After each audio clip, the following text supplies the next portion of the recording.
sillalta hypänneen miehen viimeinen viesti julki. Sillan kaiteilta hirttäytynyt mies järkytti autoilijoita Kotkassa 14. huhtikuuta. Rampin varteen päivänsä päättäneen miehen viimeinen viesti on haluttu julkaista omaisten pyynnöstä.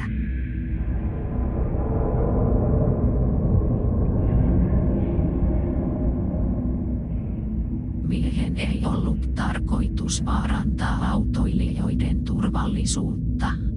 Omaisten mukaan mies hirttäytyi siksi tarkoituksellisesti aivan sillan toisesta laidasta, ettei hän olisi voinut osua autoihin. Miehen ulkomuotoon tai salkun viestiin ei liity uhkausta. Hän oli nyt mies, valmis mies. Näennäisesti hän pitelee omissa käsissään kohtalonsa kaikkia lankoja.